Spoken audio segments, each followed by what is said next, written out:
Oke, baik kita mulai materi hari ini, perkuliahan hari ini. Ya, kita akan membahas materi baru yaitu mengenai akuntansi garansi bank. Baik, ya. Assalamualaikum warahmatullahi wabarakatuh.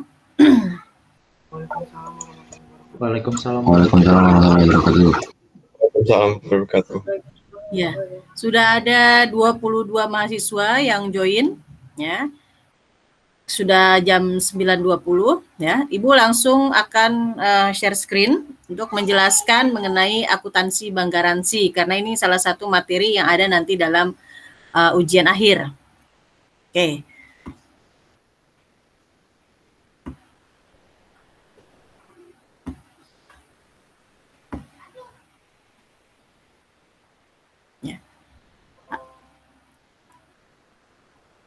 Apa sudah terlihat?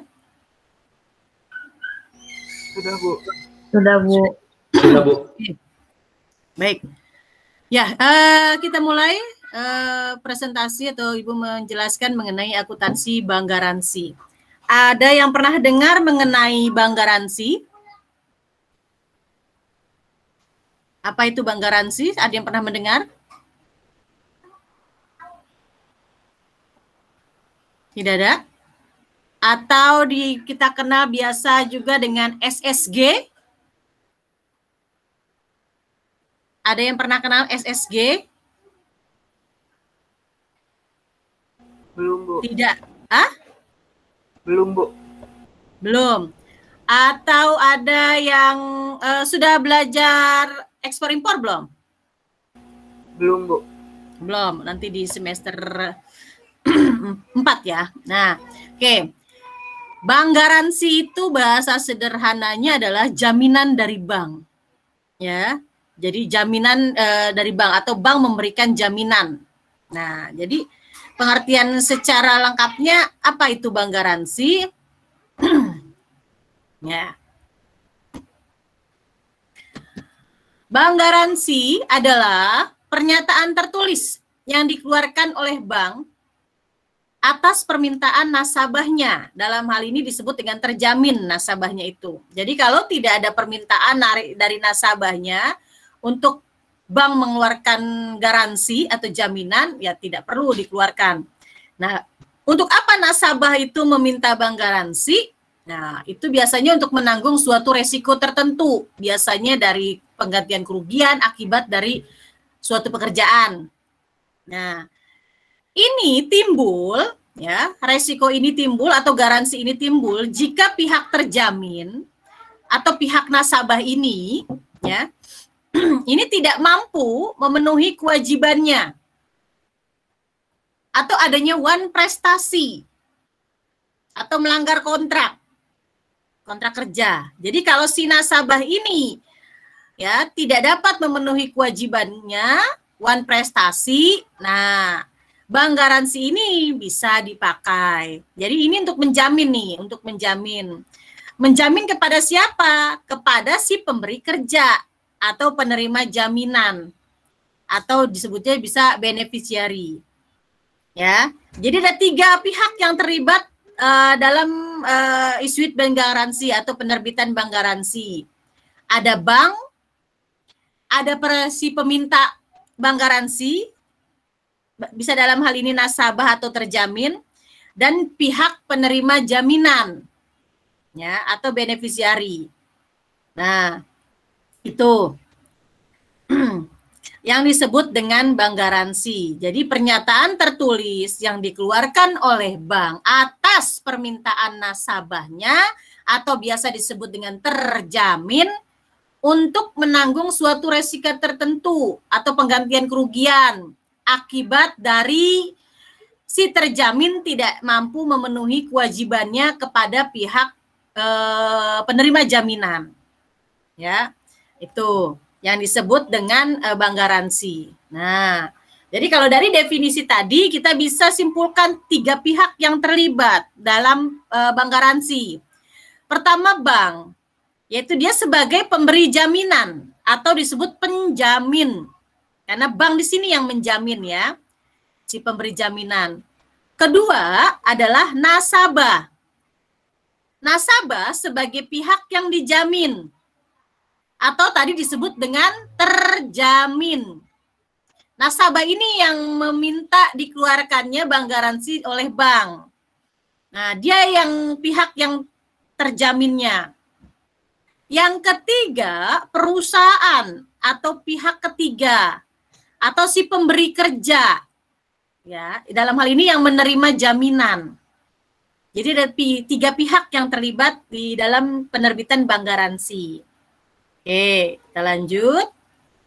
Nah, sasaran bank garansi itu biasanya ditujukan untuk apa? Ya, penggunaannya itu untuk apa dia itu? Nah, biasanya dia memberikan jaminan. Jadi bank ini memberikan jaminan biasanya untuk keagenan produk-produk ya tertentu yang ada kontrak kerjanya. Yang kedua, memberikan garansi. Bank memberikan garansi untuk proyek-proyek konstruksi dan bangunan. Nah, biasanya kontraktor, perusahaan kontraktor itu biasanya ketika ingin ikut ambil bagian dalam sebuah proyek, misalnya proyek jalan tol, jalan layang, nah biasanya kan dia mengikuti lelang pekerjaan. Nah, salah satunya syarat dalam mengikuti lelang, sebuah perusahaan harus memiliki bank garansi. Ya, harus menyertakan bank garansi. Nah, perusahaan kontraktor ini akan meminta kepada banknya untuk mengeluarkan bank garansi. Ya, untuk menjamin bahwa perusahaannya itu ya akan dijamin oleh banknya ketika terjadi sesuatu atau ketika terjadi one prestasi. Nah, ini adalah biasanya sebagai salah satu syarat lelang proyek ya. Sudah banyak terjadi. Nah, itu sasaran dari bank garansi. Nah, apa saja jenis-jenis bank garansi? Nah, banyak. Ya, ini mungkin hanya sebagian yang Ibu tampilkan. Ada bid bond atau tender bond. Nah, diterbitkan untuk kebutuhan peserta tender. Tender itu lelang. Ya, guna mengikuti tender di dalam negeri. Nah, seperti yang tadi Ibu jelaskan. Ketika misalnya pemerintah mau membuat jalan tol, pemerintah mencari perusahaan konstruksinya, maka dibuatlah tender. Semua perusahaan konstruksi yang ada di Indonesia boleh mengikuti tender atau lelang pekerjaan tersebut. Nah, salah satu syaratnya tadi harus menyertakan bank garansi. Nah, nilainya berapa? Biasanya nilainya ya hampir sama setara dengan proyek tersebut. Ya, karena ditakutkan ini bisa menjamin, bank garansi ini bisa menjamin ketika perusahaan kontraktor itu one prestasi atau gagal menyelesaikan pekerjaannya. Ya. Nah, itu namanya bid bond atau tender bond. Yang kedua, advance payment bond atau jaminan uang muka. Nah, jadi di sini bank garansi itu ditujukan sebagai jaminan uang muka.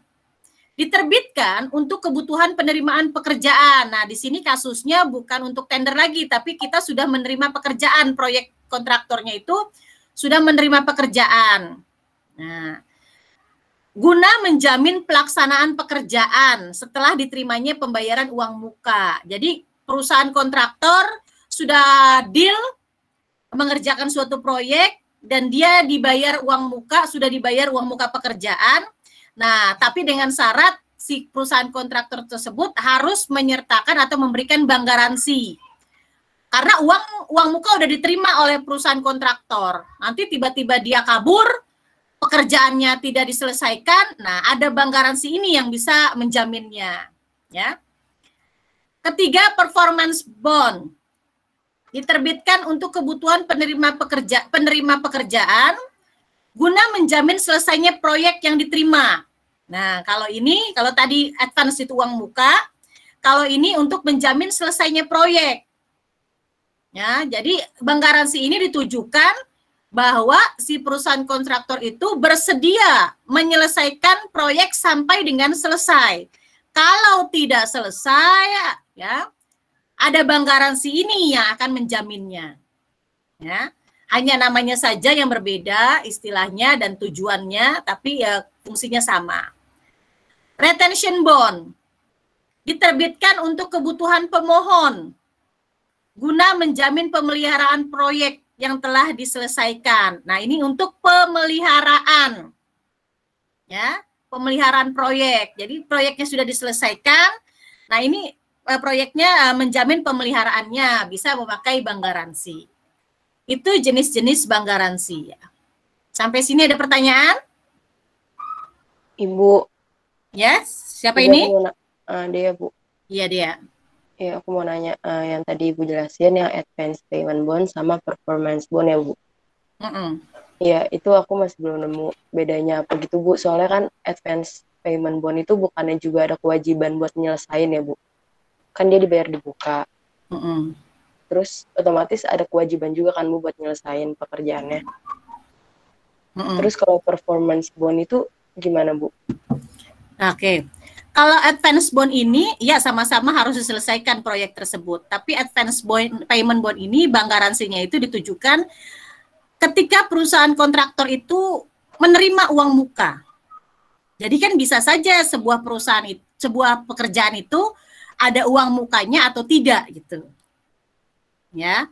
Nah, ketika sebuah proyek itu, perusahaan kontraktor itu ada uang mukanya dan dia menerima uang muka tersebut, berarti kan perusahaan kontraktor itu sudah menerima uang. Berapa persennya kan tergantung ya. Nah, sudah menerima uang. Nah, ditakutkan sudah menerima uang, proyek belum dikerjakan sama sekali, tapi dia sudah kabur. Nah, jadi disinilah di advance payment bond ini tujuan dari bank garansinya dipakai. Sementara kalau performance bonds ini tidak ada uang mukanya. Ya, langsung saja pada kesepakatan antara si pemberi pekerjaan dengan kontraktor perusahaannya misalnya, ya, untuk menyelesaikan sebuah proyek A. Nah, dikerjakan dengan dana berapa? Tidak bisa pakai uang muka, dengan dana berapa? Nah, lalu penyelesaiannya itu membutuhkan waktu berapa lama? Nah, jadi sampai dengan selesai. Nah, itu di awal disepakati seperti itu. Nah, bank garansi ini diterbitkan ya untuk menjamin selesainya proyek ini.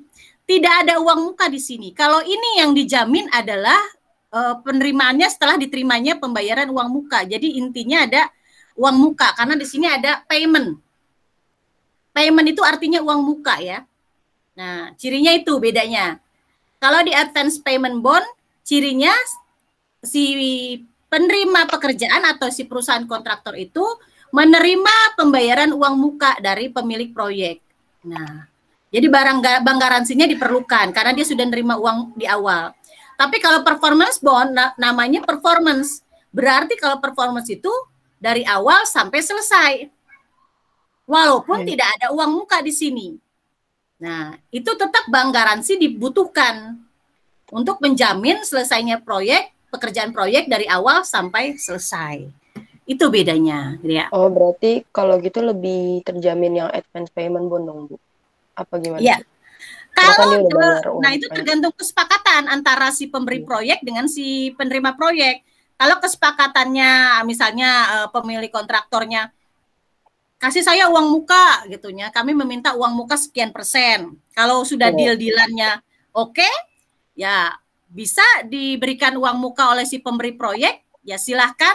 Nah, tapi kan pemberi proyek juga butuh jaminan kan? Ini saya kasih uang muka ke Anda, bisa menjamin Anda kerja nggak? Bisa menjamin Anda nggak kabur nggak setelah menerima uang saya? Nah, makanya dibutuhkan di sini bank garansi atau garansi dari bank. Bank mana yang bisa menjamin Anda untuk Anda tidak kabur membawa uang muka dari saya? Nah, gitu. Nah, diberikanlah oleh si perusahaan kontraktor itu bank garansi dari banknya dia. Nih, saya banknya Bank Mandiri, ini bank garansi dari Bank Mandiri bersedia menjamin saya. Gitu. Ya dia ya? Oh iya, Bu, makasih ya, Bu. Oke. Ada lagi? Oke, kalau kita lanjut ya. Oke, berikutnya. Nah, apa itu manfaat bank garansi? Nah, kalau bagi bank, manfaat dari bank garansi itu meningkatkan pelayanan kepada nasabahnya. Ya, ini salah satu bentuk jasa dari bank garansi ya.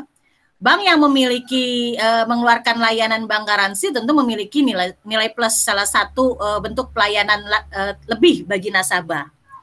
2, mendapatkan tambahan pendapatan, jelas, karena ketika bank mengeluarkan bank garansi, dia juga menyertakan ada biayanya, nggak gratis begitu saja, ya. Jadi ada biayanya atau biaya provisi. Nah, ini merupakan pendapatan bagi bank. Ketiga, mendapatkan dana berupa setoran jaminan. Nah, jadi ketika bank ingin mengeluarkan bank garansi, bukan berarti si perusahaan kontraktor itu nggak ngasih apa-apa. Dia harus kasih jaminan juga ke bank. Kamu mau bank kita mengeluarkan bank garansi, kamu bisa ngasih jaminan apa ke kami? Nah, oke, saya kasih jaminannya uang tunai, sekian % dari nilai bank garansinya. Atau saya ada dana giro, tabungan rekening giro di bank ini, bisa ditahan atau diblokir sejumlah dana sesuai berapa % dari bank garansi. Atau nih saya ada surat tanah, ini saya yang jadiin jaminan. Nah, macam-macam ya bentuk jaminannya ya. Surat berharga lainnya boleh yang setara atau bisa dilegalkan oleh bank. Nah, itu ada setoran jaminan ini, itu merupakan sumber dana bagi bank. Karena kan yang namanya bank garansi itu nggak sebulan, nggak 3 minggu, nggak 2 minggu, tapi berbulan-bulan. Sebuah proyek itu kan nggak diselesaikan sebentar, ya, minimal 6 bulan. Nah, 6 bulan itu berarti bank garansi ini akan terpakai. Setoran jaminan pun akan tertahan di bank selama 6 bulan. Nah, ini kan bisa diputar oleh bank kan? Diputar dalam bentuk kredit. Nah, nanti dari kredit itu bank akan mendapatkan pendapatan lagi, pendapatan bunga dan sebagainya. Ya, jadi sumber dana bagi bank. Keempat, menumbuhkan rasa kepercaya kepada pihak pemberi kerja, borrower, ya, atau pihak yang memberikan proyek, ya. Jadi pihak borrower atau si pemberi kerja ini akan percaya kepada perusahaan kontraktor itu kalau ada bank garansinya, karena berarti sudah dijamin oleh bank. 5, memberikan rasa aman bagi pemberi kerja, yang tadi sama ya, nomor 4 hampir sama.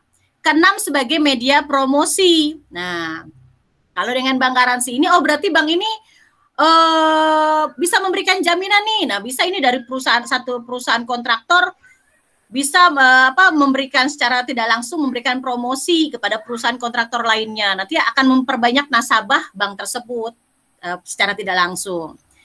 Lalu bagi nasabah apa? Yang pertama, sebagai persyaratan dalam melaksanakan order pekerjaan yang tadi. Misalnya mengikuti tender, salah satu syaratnya harus ada bank garansi. Nah, ini sebagai persyaratan. Yang kedua, sebagai persyaratan pembongkaran barang dari kapal sebelum bill of lading datang. Nanti di akuntansi bank 2 akan belajar yang namanya LC luar negeri. Kalau sekarang kemarin belajarnya SKBDN kan, surat kredit berdokumen dalam negeri, atau kita kenal dengan LC dalam negeri. Nanti di akuntansi bank 2 belajar yang namanya LC impor-ekspor. Nah, di LC impor-ekspor itu salah satu syaratnya harus ada bank garansi, atau bahasa lainnya adalah SSG. Ya, surat jaminan dari bank. Nah, itu untuk sebagai syarat sebelum barang bisa dibongkar dari kapal, harus ada itu suratnya. Ketiga, untuk pembelian barang-barang dari penjual dengan pembayaran secara angsuran. Nah, ya. Jadi membutuhkan jaminan juga penjual itu. Barang saya kasih, jaminannya apa? Nah, ini biasanya untuk pembelian atau penjualan barang-barang yang nilainya besar ya. Ekspor impor biasanya. Untuk yang keempat, untuk penangguhan kepada negara dalam hal pajak barang cukai, ya. Pembayaran kewajiban tertentu kepada negara, biasanya pajak cukai. Nah, ini bisa ditangguhkan kalau ada bank garansinya. Oke, itu manfaat bank garansi. Ya, tadi sekarang bentuk jaminannya. Tadi sekilas Ibu udah sampaikan. Apa saja bentuk jaminan, setoran jaminan yang bisa diberikan kepada bank? Yang bisa uang tunai, ya, sebesar nilai nominal bank garansi yang dikeluarkan, atau uang nasabah yang berada di clearingnya, baik dalam giro maupun tabungan. Ini bisa ditahan atau diblokir sejumlah nilai bank garansinya. Lalu ada sertifikat deposito, ada surat berharga, ada sertifikat tanah yang tentunya nilainya mengcover, mencukupi ya dari nilai bank garansi yang dikeluarkan. Itu ya. Jadi dilihat dulu surat-surat apa, bank menyetujui gak, sesuai gak, mengcover gak. Nah itu baru bisa dijadikan sebagai jaminan. Oke, berikutnya. Nah, transaksi bank garansi. Biasanya meliputi transaksi penerbitan bank garansi, ya, meliputi berupa transaksi penyetoran jaminan, dan ada transaksi pembebanan biaya administrasi dan biaya matra. Itu biasanya muncul jurnal ini ketika penerbitan bank garansi. Yang kedua, ketika bank garansi jatuh tempo. Jadi bank garansi itu ada waktunya ya, tidak selamanya, tidak. Jadi sesuai misalnya si perusahaan kontraktornya atau terjaminnya minta bank mengeluarkan bank garansi selama 6 bulan jangka waktunya, maka jatuh temponya nanti 6 bulan yang akan datang selesai. Ya, selesai. Pada saat jatuh tempo, transaksi apa saja yang muncul? Nah, ada transaksi pencairan bank garansi, ada transaksi perpanjangan bank garansi. Nah, jadi ketika 6 bulan kemudian ternyata proyeknya sudah selesai dikerjakan, berarti garansi sudah tidak diperlukan lagi. Maka bank garansinya sudahan, dananya atau setoran jaminannya kalau tidak ada wan prestasi, artinya proyek diselesaikan dengan baik, maka uang si terjamin bisa kembali lagi ke dia. Ya. Atau ternyata dalam jangka waktu 6 bulan proyek belum selesai. Nah, si terjamin minta diperpanjang lagi karena proyeknya belum selesai. Dia masih butuh jaminan dari bank. Maka bank garansi ini bisa diperpanjang. Ya. Oke. Ibu, maaf slide-nya tidak jalan, Bu. Slide-nya nggak jalan? Harusan kita sudah sampai slide 8, Bu. Bentar. Sekarang yang ditampilkan slide berapa? Yang tadi Ibu jelaskan slide 8, yang sedang ditampilkan slide 7. Oh, belum. Yang masih. Sebelumnya tadi masih slide 2, Bu, sebelum diganti. Oh, oke. Tapi slide 8 tadi nyambung nggak? Muncul nggak slide 8? Sekarang muncul, Bu. Kalau tadi belum. Sekarang muncul? Iya. Oh, kalau diginiin, kalau dibesarkan nggak muncul ya? Tapi kalau digini kelihatan nggak? Terlihat, Bu. Ya udah, nggak usah digedein berarti ya. Takutnya nggak muncul lagi. Oke.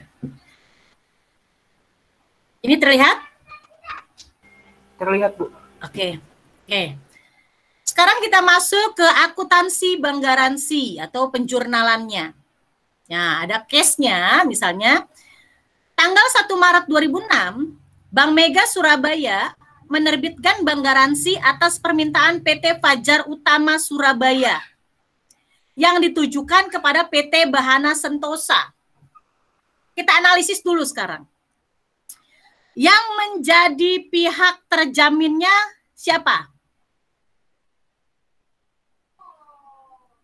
PT Fajar Utama bukan, Bu? Ya, betul. Pihak terjamin itu pihak yang meminta diterbitkannya bank garansi, ya, atau yang akan menjalankan sebuah pekerjaan, ya, yaitu berarti PT Fajar Utama. Siapa pihak penjamin? Bank Mega Surabaya. Bank Mega. Bank Mega, Bu, Bank Mega Surabaya. Bank Ya. Mega Surabaya. Ya, betul. Yang menjaminnya Bank Mega Surabaya. Siapa pihak bauher? Siapa bauher itu ya?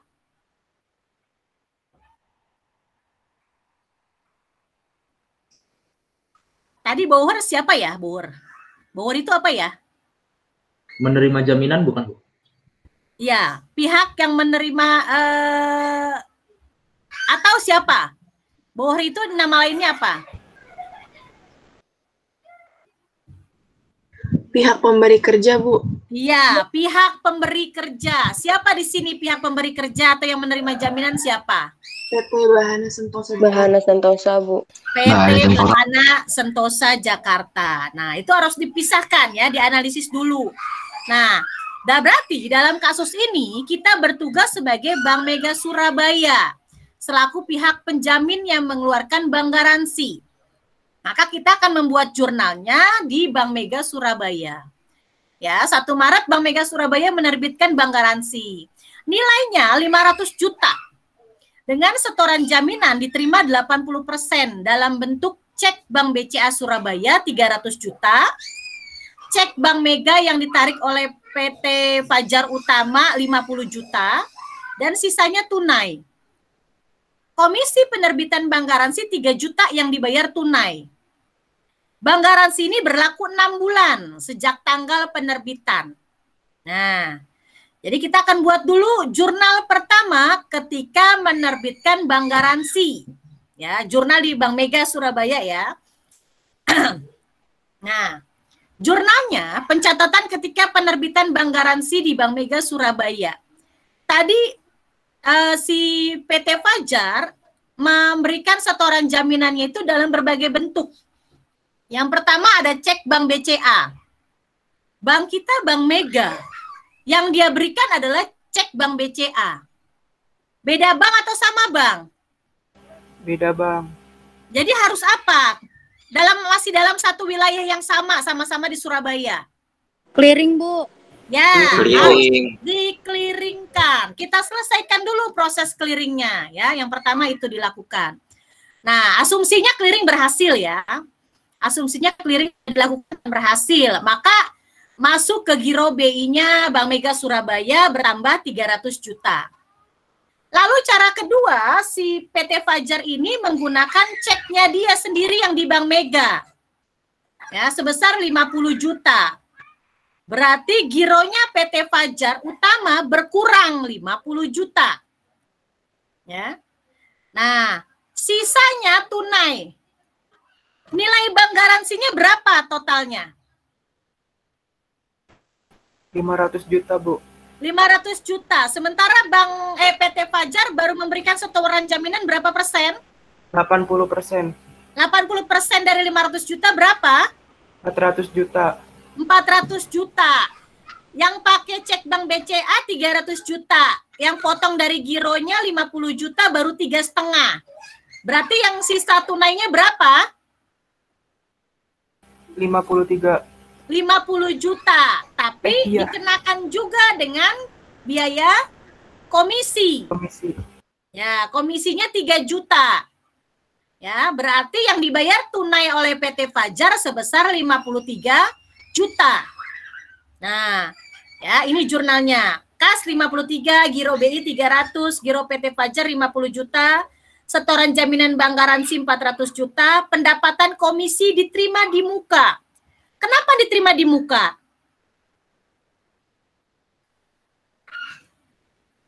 Ada yang tahu? Itu kan dibayar tunai ya, Bu, tapi buat 6 bulan. Jadi iya, betul Raffi. Karena dia dibayarkan untuk 6 bulan yang akan datang, maka diterima di muka, dibayar di awal sebesar 3 juta. Berarti kalau ada keterangan diterima di muka ini untuk 6 bulan, maka tugas kita adalah melakukan jurnal amortisasi setiap bulan. Ya. Jadi setiap bulan pendapatan diterima di muka ini harus diamortisasi. Nah, nanti setiap bulan kita akan amortisasi. Nah, kreditnya kita akan buat yang namanya rekening administratif. Dia single, ya, tidak berpasangan. Jadi di kredit nama akunnya bank garansi yang diterbitkan dan belum jatuh tempo. Atau bisa kalian tulis namanya kewajiban kontingensi bank garansi. Mana aja yang mau dipakai boleh. Pilih salah satu. Ya. Sebesar nilai bank garansinya 500 juta. Ya. Ini jurnal ketika penerbitan bank garansi ya. Nah, sampai sini ada pertanyaan? Ya, paham ya? Oke, berikutnya. Nah, tadi yang sudah Ibu bilang, jurnal amortisasi pendapatan komisi diterima di muka. Ini kan dibayarnya 1 Maret. Yang namanya amortisasi itu kita lakukan setiap akhir bulan. Jadi nanti di 31 Maret kita akan buat jurnal amortisasi seperti ini. pendapatan debitnya pendapatan komisi penerbitan bank garansi diterima di muka 500.000. Tadi ini dikredit kan? Tadi ini posisinya dikredit. Karena kita mau amortisasi pindah ke debit. Artinya ini 1 bulan Maret ini pendapatan ini sudah kita akui sah menjadi milik kita. Karena 1 bulan telah lewat. Ya. 1 bulan bank garansi kita sudah terpakai oleh PT Fajar, maka ini boleh kita akui sebagai pendapatan. Jadi ininya berkurang, ya, kreditnya kita akui sebagai pendapatan komisi penerbitan bank garansi 500.000. Ini di 31 Maret, nanti di akhir April juga bikin lagi jurnal seperti ini. Akhir Mei juga bikin, sampai dengan akhir Agustus, 6 bulan yang akan datang, bikin lagi jurnal amortisasi terus seperti ini, nilainya sama. Ya, nah, itu untuk amortisasi, ya, pada akhir bulan, sampai dengan jatuh tempo. Nah, berikutnya, 6 bulan yang akan datang sudah selesai, yaitu tepatnya di 31 Agustus, jatuh tempo berarti mulai. Nah, pencatatan dalam jurnal pada tanggal 31 Agustus, di samping tadi kita bikin jurnal amortisasi, ya, bank juga harus membukukan bank garansi yang telah jatuh tempo, karena sudah selesai ini. Kalau sampai dengan jatuh tempo tidak terjadi wan prestasi, proyek selesai, ya, dan PT Fajar menyelesaikan dengan baik, tidak terjadi pelanggaran, tidak terjadi wan prestasi, tidak terjadi ingkar kontrak, ya, maka setoran jaminan ini akan dibalikin lagi ke PT Fajar ke rekeningnya. Ya. Nah, jurnalnya bagaimana? Debitnya tadi kita pada saat penerbitan kita membuat ini single entry ini. Kredit bank garansi yang diterbitkan dan belum jatuh tempo. Nah, ketika sudah jatuh tempo, kita balik ke debit. Artinya kita nihilkan, kita nolkan, sudah selesai soalnya. Ya. Bank garansi yang diterbitkan dan belum jatuh tempo 500 juta, berarti sudah 0. Nah, debitnya kita balikin uangnya si Fajar karena dia tidak terjadi wan prestasi. Setoran jaminan bank garansinya, tadi kan Fajar sudah nyetor ke kita 400 juta nih. Tadinya dikredit. Nah, karena aman, tidak terjadi wan prestasi, kita balikin ke Fajar, PT Fajar 400 juta. Masuk ke gironya dana itu, ke gironya PT Fajar bertambah 400 juta. Kalau pada saat jatuh tempo tidak terjadi wan prestasi, ya, selesai dengan baik. Jurnalnya seperti ini. Bisa? Paham? Paham nggak?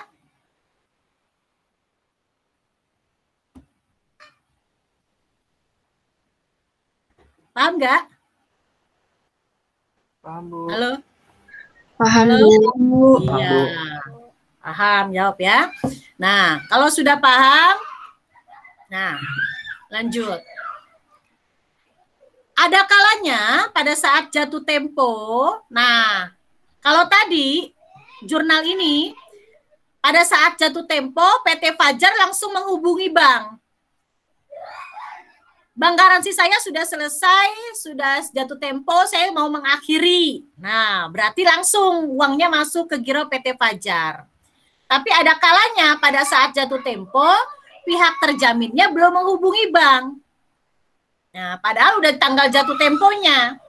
Nah, oleh karena itu, bank akan membukukan rekening administratif saja, yaitu yang ini.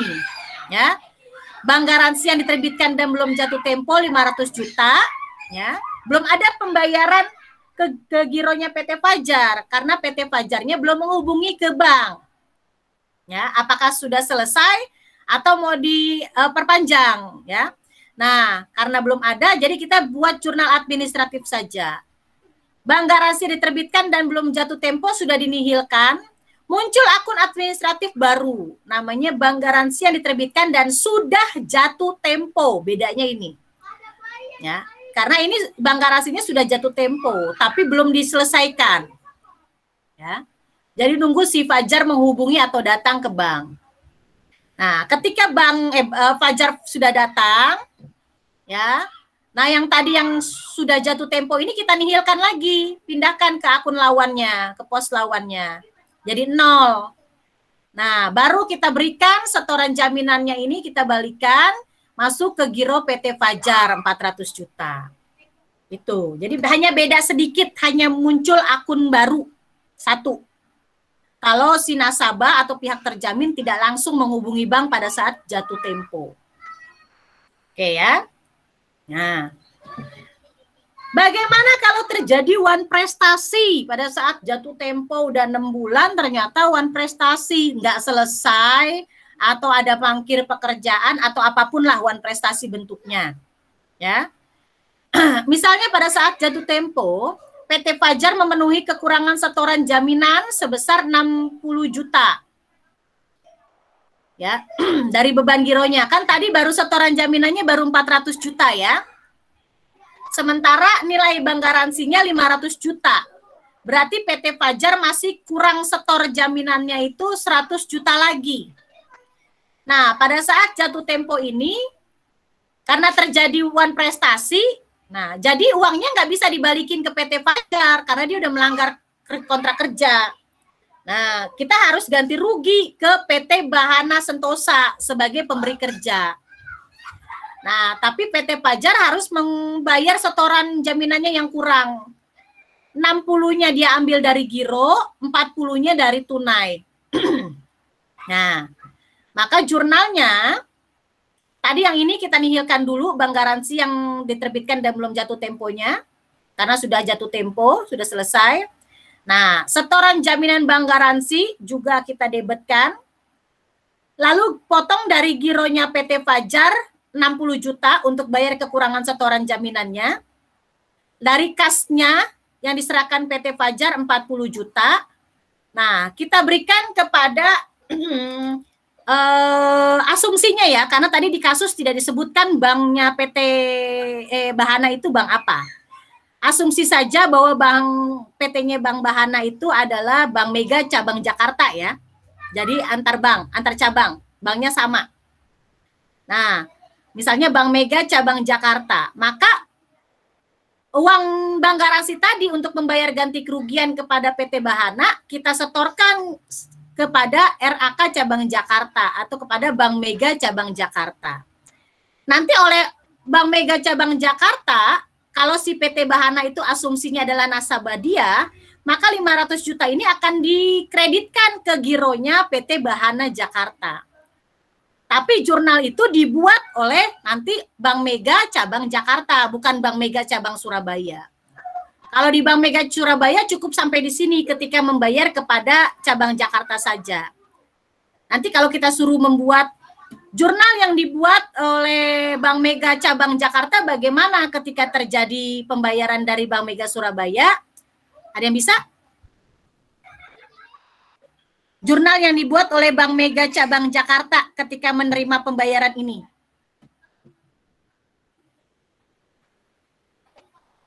Apa? Debetnya apa? Asumsinya Bank Mega cabang Jakarta itu adalah banknya PT Bahana, si pemberi kerja tadi, si Bauher. Jadi uang ini sebagai bentuk ganti kerugian karena si PT Fajar one prestasi.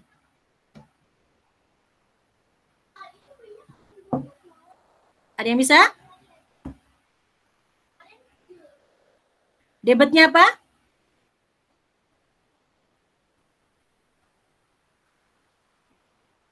RAK cabang Surabaya. Fahri debetnya apa? RAK cabang Surabaya pada giro PT apa tuh? PT Bahana. Iya, betul. Jadi jurnal di Bank Mega cabang Surabayanya adalah debetnya RAK cabang Surabaya, kreditnya giro PT Bahana senilai 500 juta. Betul ya Fahri tadi. Ya, gitu. Oke. Next. Nah ini ya. Nah, yang tadi dijawab. Sudah dijawab tadi ya Mbak Fahri. Nah, kasusnya masih sama. pada saat jatuh tempo ternyata PT Fajar One Prestasi. Nah, harusnya seperti tadi. Ketika dia One Prestasi, maka dia harus menyerahkan kekurangan setoran jaminan yang tadi 100 juta. Tapi ternyata pada saat jatuh tempo dan dia melakukan One Prestasi, harusnya menyetorkan kekurangan setoran jaminannya, ternyata PT Fajar tidak mampu melunasi kekurangan setoran jaminan. Ya, tidak dapat dipenuhi. Nah, kalau PT Fajar tidak mampu memenuhi kekurangannya, nah PT Fajar dapat mengajukan ke bank kredit untuk mendapatkan dana talangan atau overdraft. Jadi ditalangin dulu sama si Bank Mega Surabaya. Ya, alias PT Fajar ngutang ke Bank Mega Surabaya, mengajukan kredit ke Bank Mega Surabaya. Nah, kalau kasusnya seperti itu, jurnalnya seperti apa? Ya, kalau tadi kan aman yang ini. Dia mampu melunasi kekurangannya yang 100 juta, ambil dari giro dan menyerahkan kas. Nah, kalau yang ini kasusnya, dia nggak mampu, maka dia mau minjam lagi ke Bank Mega Surabaya, overdraft kredit. Nah, jurnalnya, pada saat PT Fajar tidak sanggup melunasi kekurangan setoran jaminan dan meminta bank untuk memberikan kredit atau overdraft, maka bila bank setuju dan memungut biaya provisi 2.500.000 dan biaya administrasi 1 juta, biaya-biaya ini dibebankan ke giro PT Fajar. Jurnalnya bagaimana? Nah, sama seperti tadi, kita nihilkan dulu rekening administratif ini. Bank garansi yang diterbitkan dan belum jatuh tempo. Tadinya di kredit, pindahin ke debit, jadi habis 0. Nah, lalu kita nihilkan lagi setoran jaminan yang 400 juta. Tadinya di kredit, pindahkan ke debit. Nah, si Fajar masih kurang 100 juta kan? Dia minjem ke bank kita, ke Bank Mega Surabaya. Maka muncul di sini kredit yang diberikan. Ini sama seperti piutang atau tagihan ya. Kalau di bank kan suka memberikan kredit kan? Kredit namanya kita kasih judul kredit yang diberikan overdraft atau dana talangan sebesar 100 juta. Ya. Nah, ada biaya-biaya dibebankan ke gironya PT Fajar, totalnya 3.500.000, ambil dari gironya PT Fajar, 3.500.000. Nah, jadi udah setoran jaminannya sudah bulat nih 500 juta. Kalau sudah bulat, baru kita bayarkan ke RAK cabang Jakarta 500 juta.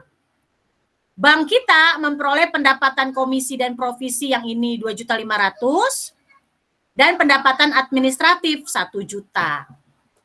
Gitu. Ya. Paham? Kasus yang ini?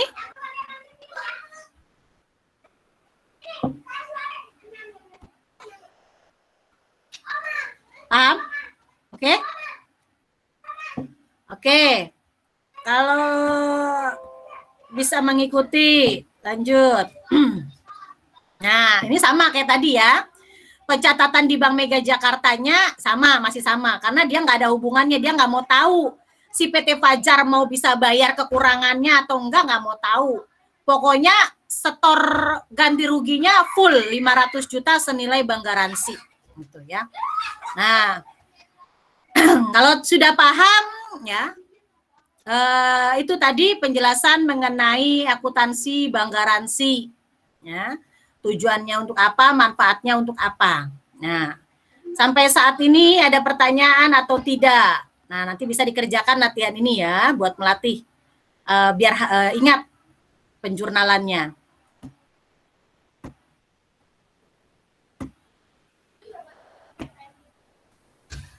Oke, ada pertanyaan?